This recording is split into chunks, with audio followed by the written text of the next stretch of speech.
Before the 3rd century, the church in Rome was one of many churches that were scattered all over the Roman Empire.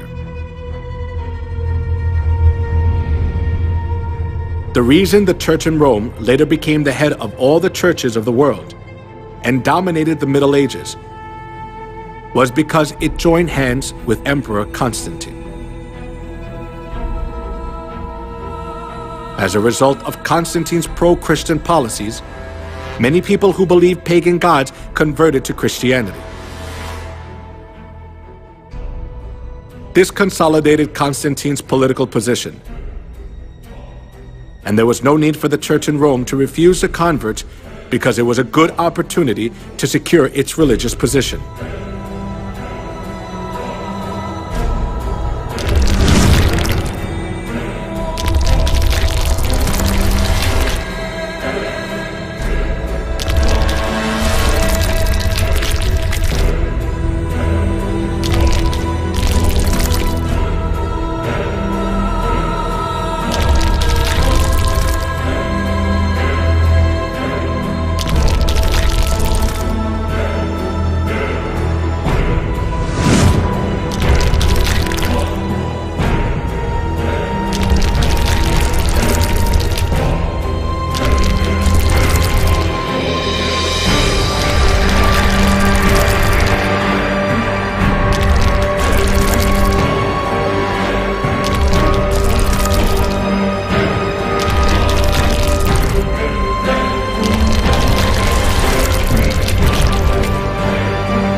After the church in Rome accepted pagan idolatry and doctrines, it was quickly secularized.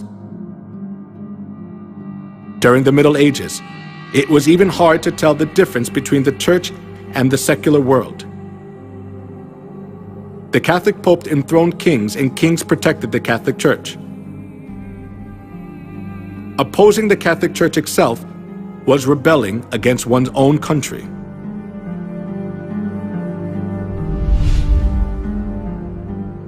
The Pope wielded an absolute power.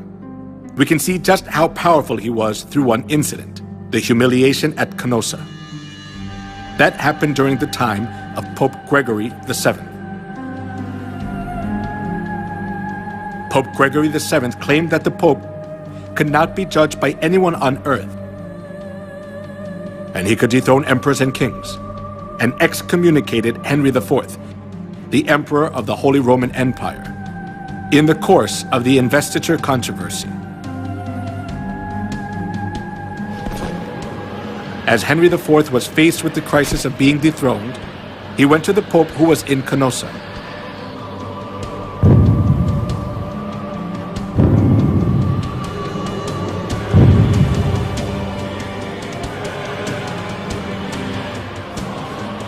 Barefoot, he knelt for 3 days in the snow, outside the castle of the Pope, and begged for his forgiveness. This is what is called the humiliation at Canossa incident. The Pope had so much authority that there was no one who was able to hold back the Church from abusing its power anywhere in Europe.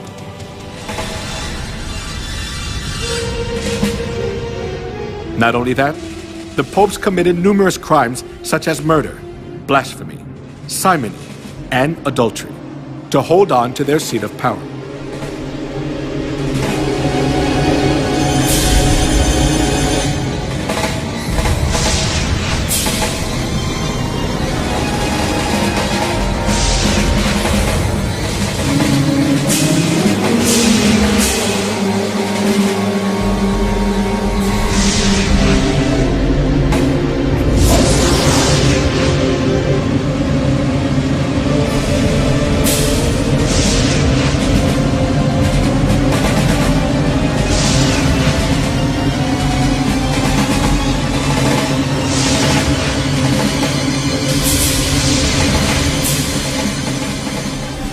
We cannot even fathom the evil deeds of the corrupt popes.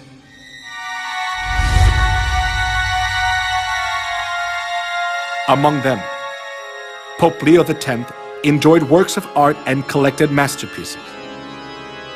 He invited artists like Michelangelo, Leonardo da Vinci, and Raphael to the Vatican and richly ornamented the church. Being driven by his vanity, he constructed St. Peter's Basilica. However, as he ran out of money by collecting costly works of art, he started to print a greater amount of indulgences.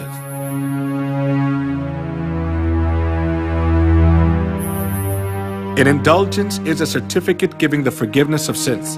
The Catholic priest propagated that people were guaranteed to enter the kingdom of heaven safer when they gave more money.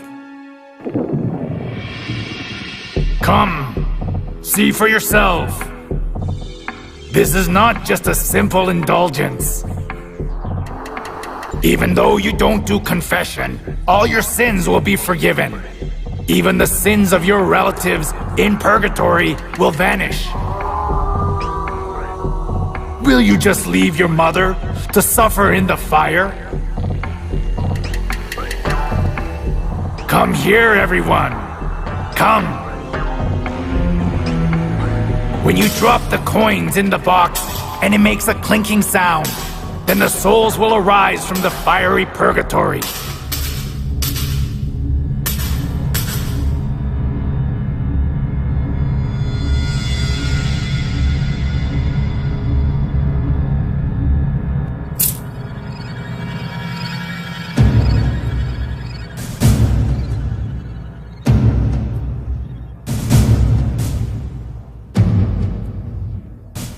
The sale of indulgence was one of the biggest businesses of the Catholic Church.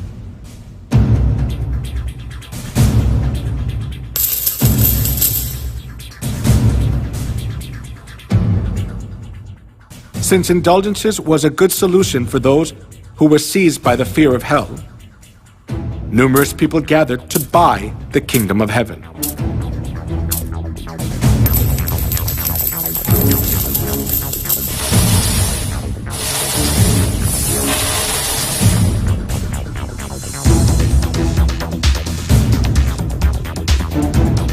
Giotto, the representative artist during medieval Europe, clearly shows the evils of indulgence in his work.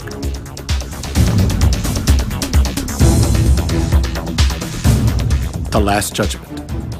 In the painting, Jesus, the judge, is in the middle and the apostles are on both sides. Heaven is shown on the right and hell is shown on the left. One thing that is worthy of notice here is the scene where souls are weighed. A man who is on his knees presents a model of the chapel to three women.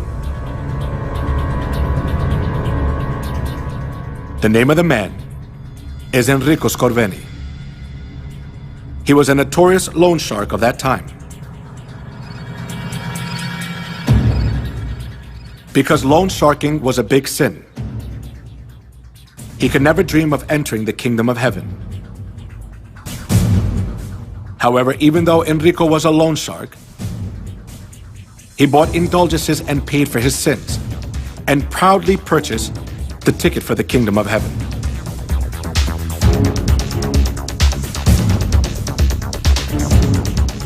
The Bible teaches that only God can forgive sins.